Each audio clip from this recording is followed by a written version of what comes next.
Karate friends, welcome to Classics in Color, your weekly dive into some of the ancient world's wackiest facts. I'm Marc Graves, and today we're going to be talking about hospitals in the Roman military. First, I do have a couple little housekeeping update type things to share with you all. First is that at the end of the month, I'm actually going to be moving. So I have this video and then one more that I'm filming in this location. And after that, we will be somewhere new. And I just thank you for your patience in advance as I sort of adjust to that and figure out how I want to set it up. I'm getting a couple new pieces of equipment. So very exciting, and just to let you know that that is going on. And then the second thing is that over the summer, I will be doing 2 bonus videos every month. One of them will go on the channel for everyone, and then another one will go on Patreon. So this month, the video that is going to everyone is I'm going to do a little review, share my thoughts and reactions to the TV show Rome, Series 1. And then on Patreon, I'm going to be doing a video about swimming in the ancient world, which I personally love swimming. And if possible, I haven't worked out for sure yet if this is going to work, but I'd like to film that actually at the pool at my apartment complex before I leave. So I'm going to try and get that in there. But otherwise, we'll be talking about swimming, which is always fun regardless of the setting. So just those 2 things, that I'm going to be in a new space and that there will be more content. So keep a lookout for that / check it out if you are interested. Thank you for your patience. Let's get on with the video.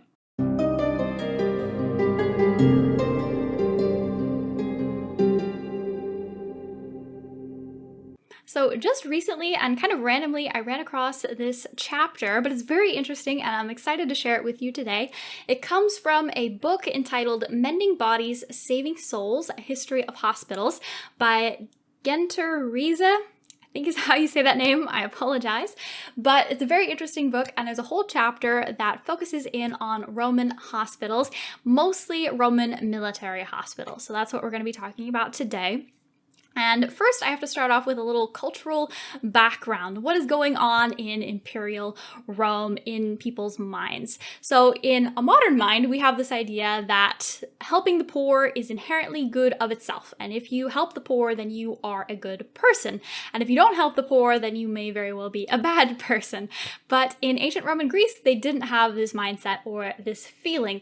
People would give a lot of money to public works, to the poor, but it was generally not for the sake of helping the poor specifically. It was for the sake of 2 things. One being the glory of Rome or the glory of Athens or whatever the case may be. You want to benefit the state. You're not really in it for the poor people. So if you're giving money for public works or for games, those things are going to make Rome look good and amazing, and it's going to make the people healthy or prosperous, but you're not specifically focused on helping the poor. The second reason why you would give a lot of money to public works is to boost your own reputation, right?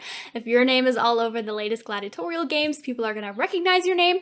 They're also going to think more fondly of you. They'll be more likely to vote for you or join in your war, etc. So if you're giving to public works and things, they have to be things that benefit the state and benefit you.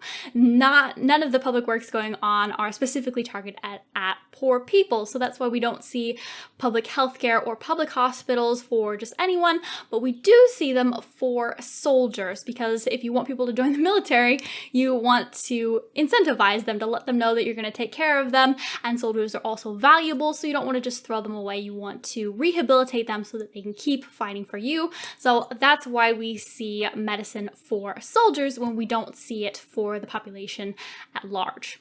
Of course, Romans did have access to healthcare, but it was mostly private. So either you or your family, or at most maybe your guild or your community, would pay for your healthcare. Sometimes communities would all band together so that they could pay a doctor to sort of be on call and serve their community, their neighborhood. But you have to be able to live in that community and to pay those dues in order to access that doctor. So it's very specifically for people who can pay for it, and it's not for the benefit of just anyone. Now, in ancient Egypt and apparently in ancient Israel, there was an idea that you need to help the poor because they are poor, and that makes you a good person if you do that. And apparently that's where we get that feeling and that idea from. But again, we do not see that in ancient Rome, unfortunately.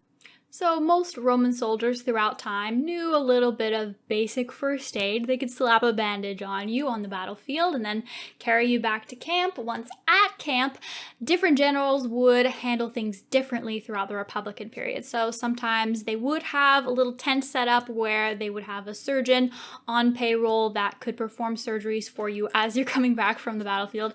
Sometimes they would just pay to have the soldiers shipped home because, again, you have that idea that your healthcare is on you and your family. But as we move into the empire, soldiers become in more demand and they become more permanent, right? They're not just signing up for a few months at a time. You want them to be well trained and at your beck and call for several years. So emperors start adding all of these different incentives.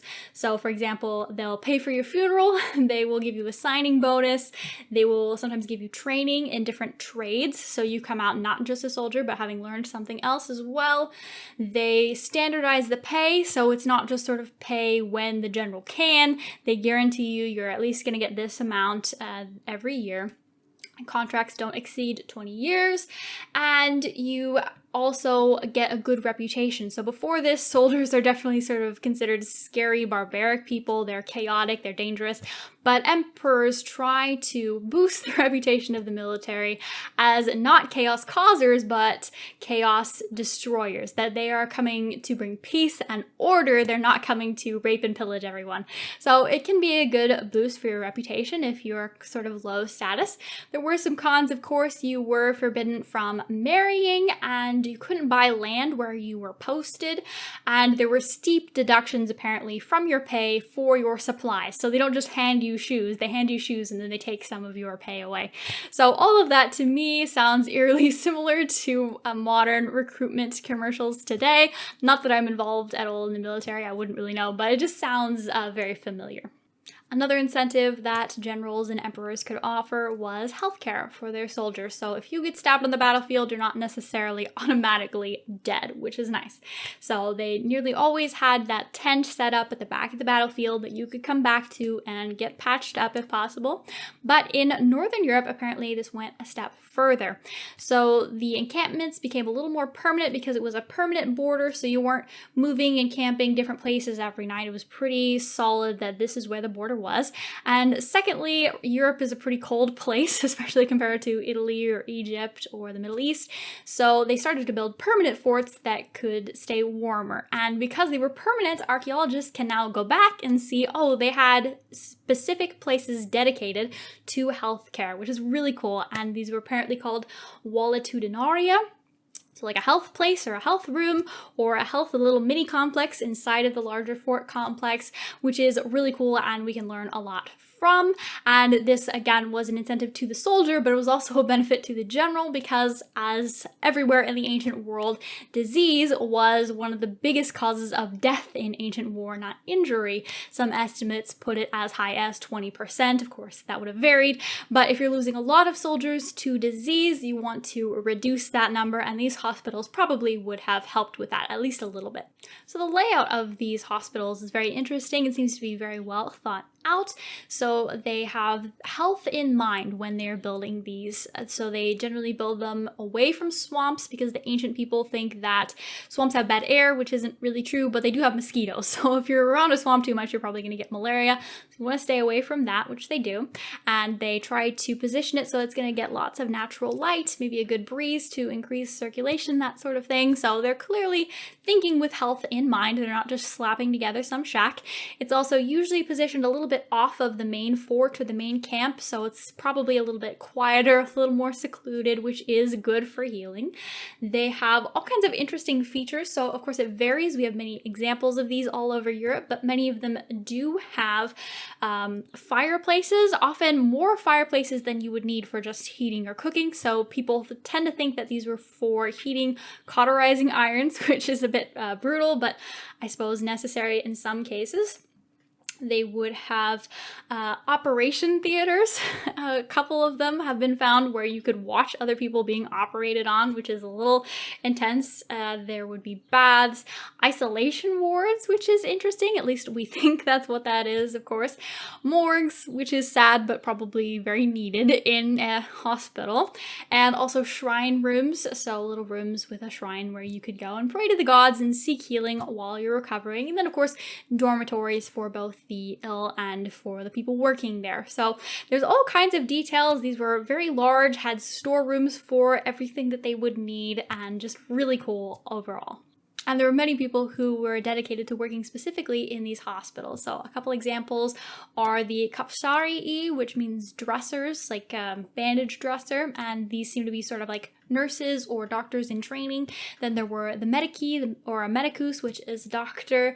There were also the seplasarii, I have a hard time saying that one, but it is somebody who specializes in ointments and supplying them, so I guess a little bit like a pharmacist, and many others that were all working in these hospital areas. Some of them were civilians who were just contracted in, and some of them were actually within the military, and they might have joined because they had medicinal experience, or they might have gotten that medical experience as they were serving. So that's an example of people actually getting job training while they're in the military. They would apprentice themselves to one of these dressers or one of these doctors and learn medicine in one of these hospitals. So overall, these hospitals seem like they were reasonably effective at what they were trying to do, and at least not unpleasant, that they really were trying to help people out. And one detail that I thought was kind of interesting was that the way they bunked the soldiers in most of these places was not to put them in a giant sleeping hall where you would be sleeping with 30, 40 other rowdy guys. They'd put you in littler bedrooms where there might be 2 or 3 of you. So you don't have to deal with the overwhelmingness of a whole crowd of people, but you're also not completely isolated and by yourself. You have a buddy with you that you can talk to and relate with and look after. And you have the shrines, you have the baths, you have all kinds of things that are really dedicated to at least trying to help you get better, get back on your feet. And it must have been somewhat reassuring. I would imagine so anyway, because you're so far away from your family, which every ancient person relied on their family so much for their healthcare, their retirement, for everything. And so to have this sort of surrogate family or support system, all these people dedicated to trying to help you, I think that would have felt very comforting and would have helped some. Thank you so much for checking out this video. I hope you found it as interesting as I did. Again, keep an eye out for that bonus video. A special thank you to subscribers and to Patreon members. I hope to see all of you again next week. Karate.